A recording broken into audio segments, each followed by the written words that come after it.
Dear students, आज हम इस लेक्चर में टॉपिक पढ़ेंगे डायरेक्शनल डेरिवेटिव के बारे में। ठीक है स्टूडेंट्स, आज का जो टॉपिक है directional derivative of a scalar point function. तो इसमें क्या है, आपका टारगेट है to discuss about the directional derivative of a scalar point function. Okay, scalar point function के बारे में आपको पता है, एक ऐसा फंक्शन जिसकी डोमेन एंड रेंज दोनों क्या हो, स्केलर वेरिएबल हो। ओके, तो डायरेक्शनल डेरिवेटिव क्या कहता है कि let phi x comma y comma z, phi x comma y comma z defined a scalar field in a region R. Okay, ये आपके पास क्या दे रखा है कि एक स्केलर फील्ड है। ओके, दो तरह के फील्ड पढ़ रहे थे आपने, एक स्केलर फील्ड होता है, एक वेक्टर फील्ड होता है। ठीक है, तो स्केलर फील्ड का मतलब है जिसकी डोमेन और रेंज आपके पास क्या है, स्केलर वेरिएबल्स हैं। सपोज कर लिया कि इस रीजन के अंदर suppose P of x comma y comma z is some point in the region R. Okay, समझ गए ना। फाई क्या है, आपके पास एक स्केलर फील्ड फंक्शन है, स्केलर फील्ड है। पी आपने कोई भी एक पॉइंट मान लिया इस रीजन में, और कि एंड क्यू आपने एक अनदर पॉइंट मान लिया, x plus delta x, y plus delta y and z plus delta z is the another point in the region R near to P. बिल्कुल पी की नेबरहुड में आपने एक अनदर पॉइंट कंसीडर कर लिया, क्या, क्यू, और किस डायरेक्शन में माना, in the direction of a given vector, in the direction of a given vector, given unit vector. Okay, a cap. Then अगर हम इस टाइप से डिफाइंड करें कि then limit Q goes to p, limit Q goes to P, phi of p minus में phi of Q minus phi of P divide by P q. अगर ये limit exist कर जाए, इफ़ इट एग्जिस्ट, अगर ये limit exist कर जाती है तो इसको हम क्या कहते हैं बच्चों, it is called the directional derivative of phi at P in the direction of a cap. समझ में आया नहीं आया बच्चों?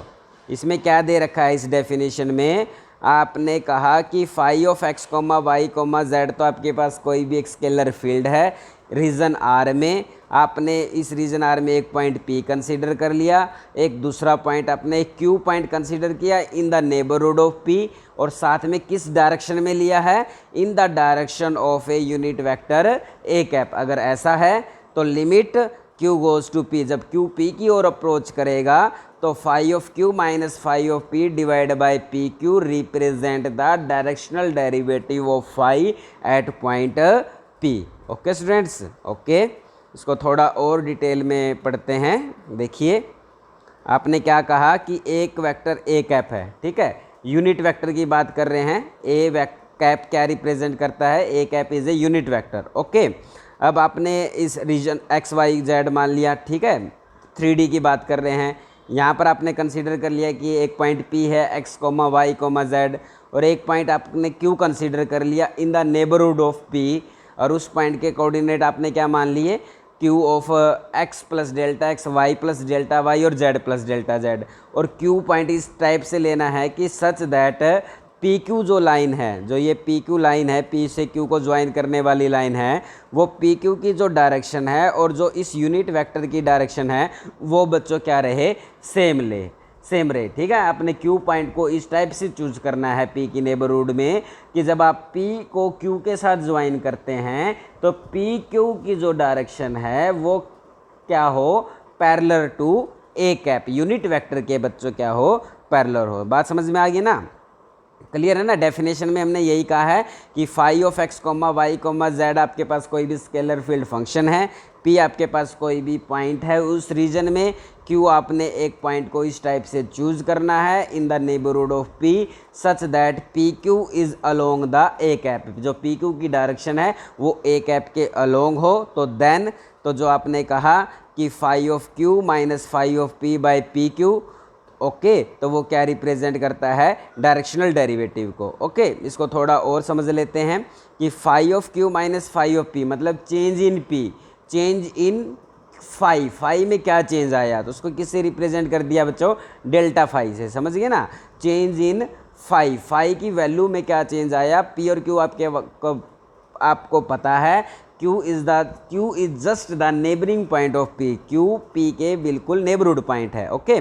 और PQ को अगर हम डेल्टा S से रिप्रेजेंट कर दें कि P और Q से जो बीच का डिस्टेंस है, जो Q को आपने P के नेबरहुड में पॉइंट माना था, तो उनके बीच का जो डिस्टेंस है अगर उसको हम किससे रिप्रेजेंट कर दें बच्चों, डेल्टा S से, तो इसका मतलब ये जो टर्म है phi of Q minus phi of P divide by PQ, जिसको हम किससे रिप्रेजेंट कर सकते हैं, delta phi by delta S से, तो ये टर्म क्या रिप्रेजेंट करती है, that term represent the average rate of change, that represent the average rate of change, that is rate of change of phi, that is rate of change of phi per unit distance in the direction of a cap. समझ गए ना। तो ये जो delta phi by delta s है, ये क्या बच्चों रिप्रेजेंट करता है, it represent the rate of change of phi, मतलब delta phi, rate of change of phi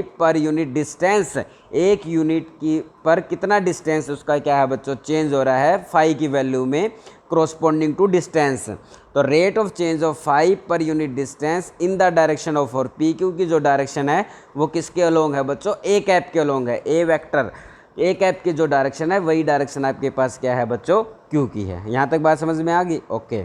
अब क्या कहता है कि अगर हम Q को P की ओर अप्रोच कर दें, ये जो पॉइंट Q है अगर वो पॉइंट P की ओर आता जाए, if Q approaches to P, तो then limit Q goes to P, phi of Q minus phi of P by PQ is equal to limit, जब Q P की ओर अप्रोच करता है तो ये जो डेल्टा S है बच्चों, डेल्टा S वो किसकी ओर अप्रोच करेगा, जीरो की ओर अप्रोच करेगा ना। जब Q P की ओर आना स्टार्ट कर देगा तो delta S approaches to zero, तो limit delta S goes to zero, delta phi by delta S, और जिसको आप क्या लिख सकते हैं बच्चों, d phi by d s, change in phi with respect to S। समझ गए ना, जैसे आप डेरिवेटिव में करते थे कि delta y by delta x और limit delta x goes to zero है, तो आप उसको क्या लिख देते हैं बच्चों, d y by d x. Same process यहाँ पर लिखा गया, ठीक है। तो ये हमें क्या देगा, gives the d phi by जो डी एस है, आपने अभी बताया था, ऊपर भी बताया था इसके बारे में, ये क्या बताता है, give the rate of change of phi, give the rate of change of phi with respect to distance at a point P in the direction of a cap। बात समझ में आई या नहीं आई, डायरेक्शनल डेरिवेटिव का कंसेप्ट क्लियर है ना बच्चों। Directional derivative में क्या चाहिए, एक आपको स्केलर फील्ड चाहिए, एक पॉइंट P चाहिए, एक पॉइंट Q को इस टाइप से चूज करना है कि P और Q की जो डायरेक्शन है वो हमेशा किसी एक यूनिट वेक्टर के बच्चों क्या रहे, पैरेलल, तो उसको हम क्या बोलेंगे, डायरेक्शनल डेरिवेटिव ऑफ फाई, मतलब उस स्केलर फील्ड का डायरेक्शनल डेरिवेटिव, मतलब directional derivative of phi at point P point पर in the direction of a cap. Okay students, okay. तो नेक्स्ट थ्योरम पढ़ते हैं। एक थ्योरम है, इसमें क्या प्रूव करना है, आपको क्या शो करना है कि the directional derivative of a scalar field phi, आपको कहा गया है कि एक डायरेक्शनल डेरिवेटिव बताइए, किसका बताना है, एक स्केलर फील्ड फंक्शन फाई का। The directional derivative of a scalar field phi at point P point पर in the direction of a vector, in the direction of a vector is given by d phi by d s is equal to gradient of phi dot में a cap. समझ गए ना। अभी आपने जो पीछे discuss किया था, यहाँ पर भी तो हमने किसकी बात की थी बच्चों, यहाँ पर भी तो डायरेक्शनल डेरिवेटिव की बात की थी कि d phi by d s. Okay, अब आपसे क्या पूछा गया है कि ये जो d phi by d s है ये क्या होता है, directional derivative of phi at point P in the direction of a cap. आपको बताना क्या है, अभी ये बताना है कि इसकी जो वैल्यू है वो किसके इक्वल आ जाए, ग्रेडियंट ऑफ फाई डॉट में किसके इक्वल आ जाए बच्चों, ए कैप के इक्वल आ जाए। ये हमें प्रूव करना है कि show that the directional derivative of phi at point P in the direction of a vector is represented by that, show that d phi by ds is equal to gradient of phi dot a cap। Okay, इस theorem का हम proof start करते हैं। सबसे पहले हम अपनी पीछे जो डेफिनेशन पढ़ी थी सेम वही यूज़ करते हैं कि we know by the definition of the directional derivative, जो अभी हमने पढ़ी थी कि by the definition of directional derivative, क्या थी वो डेफिनेशन? अगर फाई आपके पास क्या है बच्चों, एक स्केलर फील्ड फंक्शन है, पी आपने कोई भी पॉइंट मान लिया उस रीजन आर में, और क्यू आपने उसका कोई भी नेबरिंग पॉइंट मान लिया, और इस टाइप से मान लिया कि पी क्यू की जो डायरेक्शन है वो किसके अलोंग हो, ए कैप के अलोंग हो, near to P in the direction of a given unit vector a cap, such that limit q goes to p, phi of q minus phi of p by pq is called the directional derivative, and it can also be represented by d phi by ds। यहाँ तक आपने क्या use किया बच्चों? It is just the definition of the directional derivative. पता है आपके पास phi एक स्केलर फील्ड फंक्शन है किसी रीजन आर में, उस रीजन आर में आपको एक पॉइंट पी कंसीडर करना है, क्यू पॉइंट को इस टाइप से चूज करना है कि पी क्यू की जो डायरेक्शन है वो यूनिट वेक्टर ए कैप के अलोंग हो, तो then limit Q goes to P, phi of Q minus phi of P by P Q is equal to d phi by d s. Okay, अब आगे चलते हैं कि सिंस आपने कहा कि जो पी क्यू है वो क्या है, सिंस पी क्यू की जो डायरेक्शन है, since PQ is parallel, since PQ is in the direction of A cap, unit vector के अलोंग है, तो इसका मतलब क्या है कि PQ क्या है, पैरेलल टू A वेक्टर है।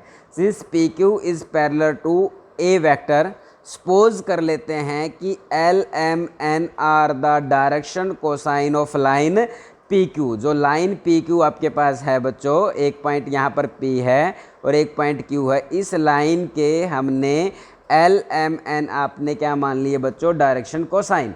डायरेक्शन कोसाइन के बारे में पता है ना भी, डायरेक्शन कोसाइन क्या होते हैं, l m n. L m n का मतलब क्या है कि इस लाइन ने पी क्यू जो लाइन है, इस लाइन ने एक्स एक्सिस, वाई एक्सिस और जेड एक्सिस के साथ जो एंगल बनाए हैं, एंगल भी कौन से, कोसाइन एंगल बनाए हैं, उनको हम क्या बोलते हैं, डायरेक्शन कोसाइन।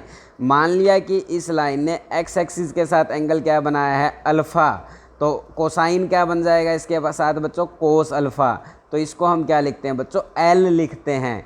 मान लिया कि इस लाइन ने वाई एक्सिस के साथ एंगल क्या बनाया है बच्चों, बीटा, तो कोसाइन ऑफ द एंगल की बात करेंगे, कोसाइन ऑफ बीटा, इसकी वैल्यू क्या है बच्चों, एम है। इसी टाइप से जब ये लाइन जेड एक्सिस के साथ अगर एंगल गामा बनाती है तो n is equal to gamma of n होता है, समझ गए ना। तो बात क्या चल रही थी कि p Q line parallel to a vector है, सपोज कर लेते हैं कि एल एम एन क्या रिप्रेजेंट करते हैं, represent the direction cosine of the line p q, तो इसका मतलब that is l i plus m j plus n k is a unit vector in the direction of a vector, समझ गए ना। तो ए कैप किसके equal हो जाएगा, a cap is equal to l i plus में m j plus में n k cap. Okay students, okay आगे देखिए आपने कंसीडर किया ये ए वेक्टर है, ये कोई भी 3D की बात कर रहे हैं, ये पॉइंट आपने P मान लिया, ये पॉइंट आपने क्या मान लिया बच्चों, Q मान लिया। P और Q को इस टाइप से चूज़ करना है कि P और Q को जो ज्वाइन करने वाली लाइन है वो हमेशा ए वेक्टर के क्या रहे बच्चों, पैरेलल रहे, ठीक है। अब आपने क्या कंसीडर किया कि ये जो P और Q को ज्वाइन करने वाली लाइन है, इसके हमने डायरेक्शन रेशियो क्या मान लिए बच्चों, LMN, वो डायरेक्शन कोसाइन मान लिया हमने, ठीक है। तो PQ लाइन के जो डायरेक्शन कोसाइन है वो हमने LMN मान लिए, और ये किसके पैरेलल है बच्चों, ए वेक्टर के पैरेलल है। तो ए वेक्टर के जो कंपोनेंट होंगे, यूनिट वेक्टर की बात करें तो अगर ए वेक्टर को यूनिट वेक्टर की फॉर्म में रिप्रेजेंट करेंगे तो ए कैप लिखा जाता है, ठीक है ना। तो इसके जो डायरेक्शन कोसाइन है और जो पी क्यू लाइन है उसके डायरेक्शन कोसाइन ए वेक्टर के और पी क्यू वेक्टर के जो डायरेक्शन कोसाइन हैं वो बच्चों क्या रहेंगे, सेम रहेंगे। क्यों रहेंगे same, because these vector are parallel, तो पैरेलल है तो ए कैप किसके इक्वल हो जाएगा बच्चों, क्योंकि यूनिट वेक्टर की फॉर्म में लिखना है तो एल आई प्लस में एम जे प्लस में एन के कैप, समझ गए ना। इसलिए हमने पीछे ए कैप को क्या लिखा है कि a cap is equal to l i plus में एम जे प्लस में एन के। ओके, अब थोड़ा और डिस्कस करते हैं। आपके पास सिचुएशन ये है कि ये पॉइंट आपके पास P है और यहाँ पर पॉइंट क्या है, Q है, इसको और इसको मीट कर लेते हैं, ठीक है। ओके, तो ये ट्रायंगल आपके पास, ये पॉइंट आपने क्या मान लिया बच्चों, आर मान लिया।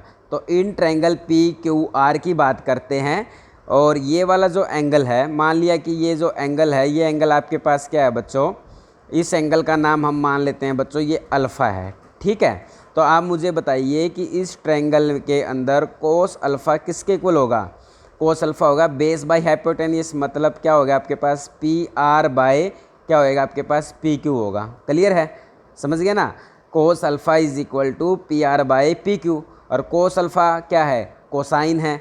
आपने माना है कि इस लाइन के जो डायरेक्शन कोसाइन है वो इस लाइन के जो डायरेक्शन कोसाइन है वो एल एम और एन है। तो इसका मतलब एल किसके इक्वल होता है, एल तो आपका किसके इक्वल होता है बच्चों, कोस अल्फ़ा के इक्वल है। तो इसलिए इसको किससे रिप्लेस कर सकते हैं, एल से। ओके, ये आपने रखा पी टू आर, और पी टू आर का मतलब है एक्स एक्सिस के अलोंग कितना चेंज हुआ।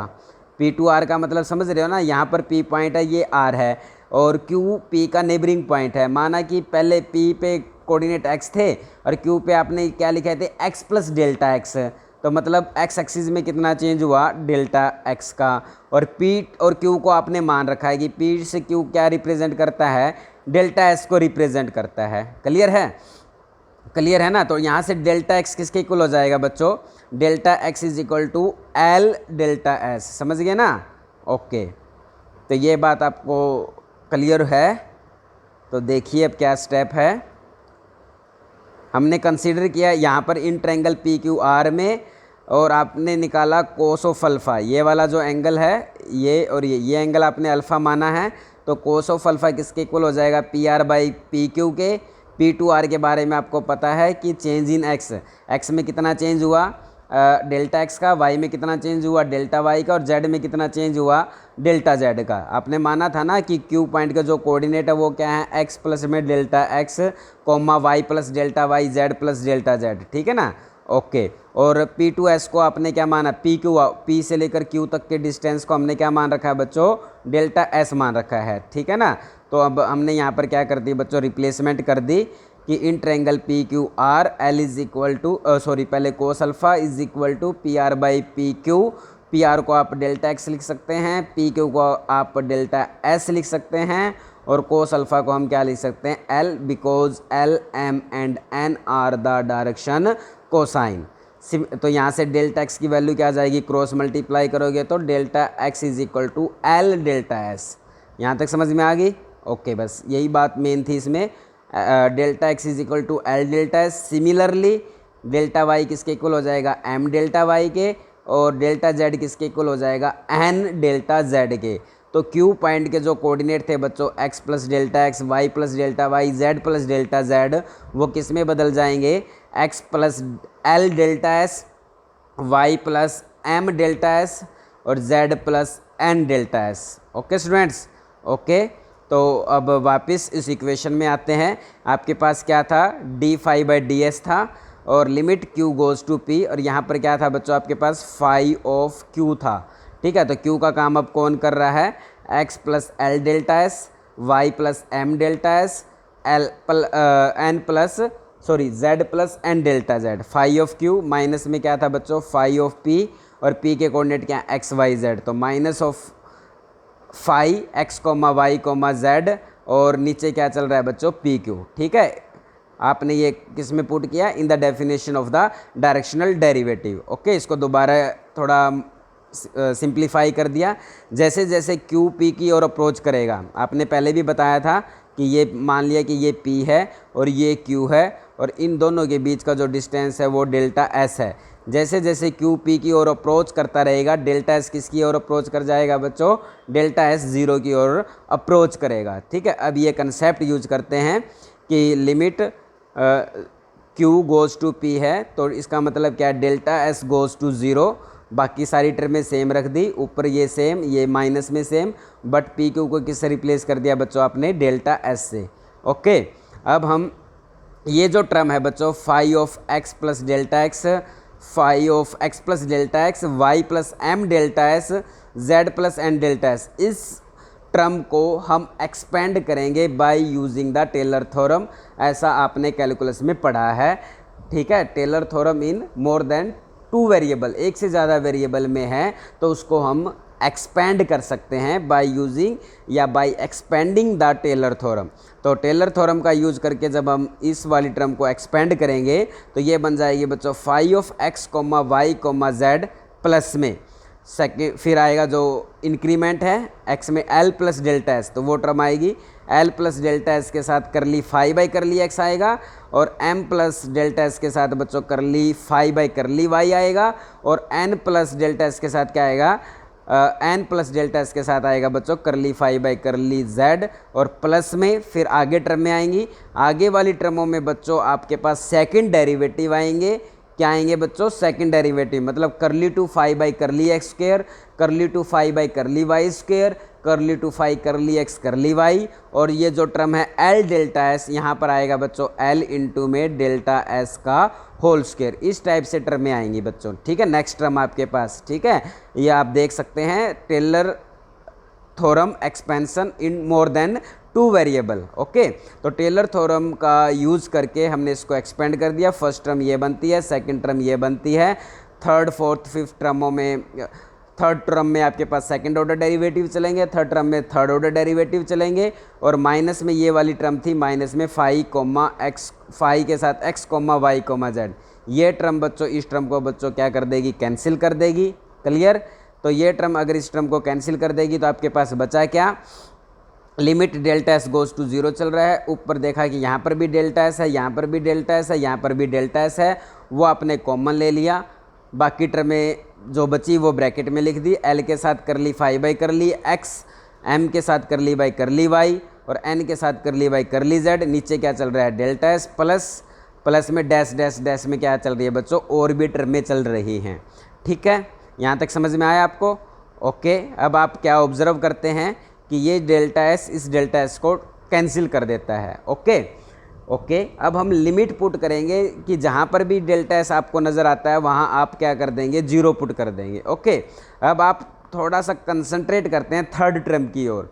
यहाँ पर जो प्लस के बाद टर्म में आएंगी उसमें आपके पास क्या मिलेगा बच्चों, डेल्टा एस का स्क्वायर मिलेगा थर्ड टर्म में, और नीचे क्या चल रहा है बच्चों, डेल्टा एस। ठीक है, ये एक डेल्टा एस इस डेल्टा एस को कट कर देगा, और जब आप लिमिट पुट करेंगे कि delta s goes to zero तो थर्ड टर्म पूरी क्या बन जाएगी, जीरो बन जाएगी। समझ गए ना। इसी टाइप से आप फोर्थ टर्म की ओर जाएंगे तो फोर्थ टर्म में आपके पास डेल्टा एस की पावर क्या मिलेगी बच्चों, क्यू मिलेगा, बट नीचे क्या चल रहा था, डेल्टा एस डेल्टा एस।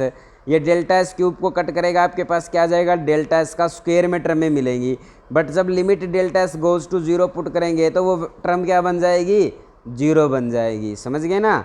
तो इसका मतलब जब आप limit delta s goes to zero इस पूरी टर्म पर अप्लाई करते हैं, डैश वाली टर्मों पर भी, आपके पास डैश में जितनी भी टर्में हैं वो सारी जीरो बन जाएंगी। क्लियर है। तो आपके पास बचेगा क्या, हमारे पास सिर्फ ये बचेगा, l curly phi by curly x plus m curly phi by curly y plus n curly phi by curly z. Okay students. Okay, तो आपने देखा कि क्या बचता है, ये वाली टर्म बचती है। इस टर्म को आप लिख सकते हैं in product of this two terms, dot product of this two term, curly phi by curly x i plus curly phi by curly y j plus curly phi by curly z k, इन dot product के साथ l i plus m j plus में n k. Okay students, और इसको हमने क्या लिखा है, ये जो टर्म है ये आपके पास ग्रेडियंट ऑफ फाई के इक्वल है, और l i plus m j plus n k किसके इक्वल आपके पास बच्चों, ए कैप के इक्वल है। तो हमने यही शो करना था कि show that the directional derivative of phi at point P in the direction of a vector is equal to gradient of phi dot में ए कैप। बात समझ में आ गई ना। ओके स्टूडेंट्स, अब एक और टॉपिक पढ़ते हैं। अब हम ये जानना चाहते हैं कि ग्रेडियंट ऑफ फाई की मैक्सिमम डायरेक्शनल डेरिवेटिव की मैक्सिमम वैल्यू क्या होगी। What is the maximum value of the directional derivative, और क्या होगी और किस डायरेक्शन में होगी। ठीक है, तो नेक्स्ट थ्योरम आपकी इस टॉपिक पर बेस है कि show that gradient of phi, आपको बताना क्या है कि जो ग्रेडियंट ऑफ फाई है इज ए वेक्टर। आपको पता ही है ग्रेडियंट ऑफ फाई तो एक वेक्टर होता है, in the direction of which the maximum value of d phi by d s, आपसे ये पूछा गया है कि d phi by d x क्या है, डायरेक्शनल डेरिवेटिव। ये पूछा गया है कि इस डायरेक्शनल डेरिवेटिव की जो मैक्सिमम वैल्यू है वो क्या है, ग्रेडियंट ऑफ फाई है, और किस डायरेक्शन में है, इन विच डायरेक्शन। समझ गए ना, क्या पूछा गया है कि show that maximum value of the directional derivative is gradient of phi, and ये बताइए कि ये जो मैक्सिमम वैल्यू है ग्रेडियंट ऑफ फाई वो किस डायरेक्शन में होगी। ओके, इसका प्रूफ स्टार्ट करते हैं। आपको पता है कि we know that directional derivative of phi in the direction of a cap is given by d phi by d s gradient of phi dot में ए कैप। ठीक है, अभी ऊपर वाली थ्योरम में आपने इसको प्रूव किया था ना। अब आप क्या ले लेते हैं, taking magnitude on both side, magnitude of d phi by d s, magnitude of a dot b. बताओ ए डॉट बी का मैग्नीट्यूड क्या होता है, magnitude of a vector, magnitude of b vector, cos of the angle between them. यहाँ तक बात समझ में आ गई। ओके, ए वेक्टर तो क्या है, ए कैप तो यूनिट वेक्टर है, तो यूनिट वेक्टर का मैग्नीट्यूड क्या होता है बच्चों, यूनिट वेक्टर का मैग्नीट्यूड क्या होता है, 1 होता है। तो मैग्नीट्यूड ऑफ ए कैप तो 1 हो जाएगा। तो आपके पास क्या बचा, और d phi by d s, मतलब डायरेक्शनल डेरिवेटिव की जो वैल्यू है, मैग्नीट्यूड की बात कर रहे हैं, वो किसके इक्वल आ जाता है, magnitude of gradient of phi, और साथ में क्या आ जाता है बच्चों, कोस थीटा। यहाँ तक समझ में आ गई ना। तो d phi by d s क्या है, मैग्नीट्यूड, डायरेक्शनल डेरिवेटिव की मैक्सिमम वैल्यू किसके इक्वल आ जाती है, डायरेक्शनल डेरिवेटिव की वैल्यू किसके इक्वल आ जाती है, magnitude of gradient of phi cos theta. अब ये बात हम डिस्कस करना चाहते हैं कि ये जो वैल्यू है आपके पास, ये जो वैल्यू है magnitude of gradient of phi और कोस थीटा, ये वैल्यू आपके पास क्या बन जाए बच्चों, मैक्सिमम बन जाए। क्या बन जाए, मैक्सिमम बन जाए। ये वैल्यू मैक्सिमम बन जाएगी कब, जब कोस थीटा मैक्सिमम बन जाए। ये वैल्यू मैक्सिमम बन जाएगी कब, जब कोस थीटा मैक्सिमम बन जाए। और कोस थीटा बच्चों मैक्सिमम कब बनेगा, जब कोस थीटा की मैक्सिमम वैल्यू आ जाए। और कोस थीटा की मैक्सिमम वैल्यू क्या है बच्चों, 1 है। क्लियर है ना। तो कोस थीटा की वैल्यू क्या आ जाए, आपके पास 1 आ जाए। और कोस थीटा की वैल्यू 1 आने का मतलब क्या है कि थीटा को क्या होना पड़ेगा, 0 होना पड़ेगा। बात समझ में आएगी ना यहाँ तक। तो इट्स मैक्सिमम वैल्यू, ये कहता है कि इसकी maximum value when cos theta is maximum, इसकी मैक्सिमम वैल्यू अक्कर होगी, मैक्सिमम वैल्यू हो जाएगी कब, जब कोस थीटा आपके पास क्या होगा, maximum. Okay students, cos theta क्या हो जाएगा आपके पास, मैक्सिमम। और we know that cos theta is maximum when cos theta is equal to 1। हमें पता है कि कोस थीटा मैक्सिमम हो जाएगा कब, जब कोस थीटा की वैल्यू 1 होगी। और कोस थीटा की वैल्यू 1 कब हो सकती है, जब आपके पास थीटा क्या हो जाएगा, आपके पास 0 हो जाएगा। ठीक है, बात यहाँ तक समझ में आ गई। ओके, अब थीटा था क्या, थीटा तो क्या था, थीटा तो एक एंगल था किसके बीच में, ए कैप और ग्रेडियंट ऑफ फाई के बीच में था। ओके, इसका मतलब इन दोनों के बीच का जो एंगल है वो आपके पास क्या है बच्चों, थीटा, और वो क्या आ जाए, 0 डिग्री आ जाए। तो इसका मतलब ए कैप और gradient of phi are in the same direction. A cap और ग्रेडियंट ऑफ फाई क्या हैं, सेम डायरेक्शन में है। ओके, बात समझ में आ गई। बट ग्रेडियंट ऑफ फाई की तो डायरेक्शन आपको पता है, अभी आपने आते ही किया था पिछले लेक्चर में कि geometrical representation of gradient of phi क्या होता है, कि ग्रेडियंट ऑफ फाई तो उस सरफेस के नॉर्मल होता है। ओके, यहाँ तक बात समझ में आ गई ना। ए वेक्टर और ग्रेडियंट ऑफ फाई आपस में क्या हैं, अगर थीटा 0 है तो आपस में ये बच्चों पैरेलल हैं। ठीक है, और ग्रेडियंट ऑफ फाई क्या है, ये तो vector normal to the surface है, मतलब इसकी जो डायरेक्शन है वो किसके पैरेलल है, एन कैप के पैरेलल है। एन कैप क्या है, n cap is normal to the surface. N cap क्या है, एन कैप तो उस सरफेस के नॉर्मल है। तो a cap gradient of phi के पैरेलल है और gradient of phi n cap के पैरेलल है। तो इसका मतलब क्या है, ए कैप और एन कैप आपस में क्या हैं, पैरेलल हैं। समझ गए ना। तो यहाँ से हम ये बात कह सकते हैं कि डायरेक्शनल डेरिवेटिव की मैक्सिमम वैल्यू क्या हो जाएगी, magnitude of gradient of phi हो जाएगी कब, जब ए कैप और n cap are in the same direction.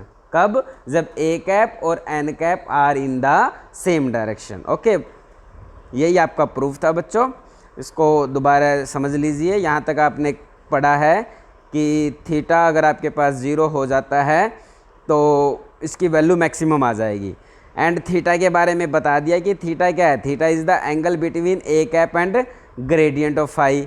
And we know that, हमें पता है कि ग्रेडियंट ऑफ फाई क्या है, it is a vector normal to the surface. Gradient of phi क्या है, इज़ ए वेक्टर है, एक ऐसा वेक्टर है जो नॉर्मल टू द सरफेस है, ठीक है, सरफेस के नॉर्मल है। ओके, और मान लिया कि ये सरफेस था और ये इस सरफेस के क्या है बच्चों, नॉर्मल है, कौन है, ग्रेडियंट ऑफ फाई। और मान लिया कि इस सरफेस पे नॉर्मल क्या है, अगर एन कैप है, तो इसका मतलब ग्रेडियंट फाई एन कैप के क्या है बच्चों, पैरेलल है। ओके स्टूडेंट्स, ओके, तो यहाँ से हमने यही, ये देखिए, तो आपने क्या देखा कि theta is the angle between a cap and n cap बन जाएगा, समझ गए ना। तो जो ग्रेडियंट ऑफ फाई था, और वैसे तो थीटा एंगल किसके बीच में था, थीटा तो एंगल ए कैप और ग्रेडियंट ऑफ फाई के बीच में था, बट ग्रेडियंट ऑफ फाई तो खुद किसके पैरेलल है, एन कैप के पैरेलल है। तो इसका मतलब इन दोनों के बीच में एंगल क्या रहेगा, सेम रहेगा। तो theta is the angle between a cap and n cap, और थीटा क्या है आपके पास, जीरो है। Okay, theta is the angle, theta is the zero. तो इसका मतलब क्या है कि a cap and n cap are in the same direction. अगर थीटा जीरो हो जाए तो इसका मतलब क्या है, vector are in the same direction. तो थीटा जीरो होने पर कोस थीटा की वैल्यू क्या हो जाएगी, 1, और डायरेक्शनल डेरिवेटिव की वैल्यू क्या आ जाएगी, d phi by d s क्या आ जाएगा बच्चों, magnitude of gradient of phi, magnitude of gradient of phi. तो therefore maximum value of the directional derivative phi in the direction of a cap की डायरेक्शन में होगी। ठीक है, समझ गए ना। ओके स्टूडेंट्स, यही हमें बताना था कि डायरेक्शनल डेरिवेटिव की जो मैक्सिमम वैल्यू है वो कितनी हो जाएगी, maximum value of the directional derivative is gradient of phi, और किस डायरेक्शन में होगी, ये कब अक्कर होगी, जब ए कैप और gradient of phi are in the same direction. जब ए कैप और gradient of phi same direction में होंगे तो उस सिचुएशन में डायरेक्शनल डेरिवेटिव की वैल्यू मैक्सिमम होगी। Okay students, okay,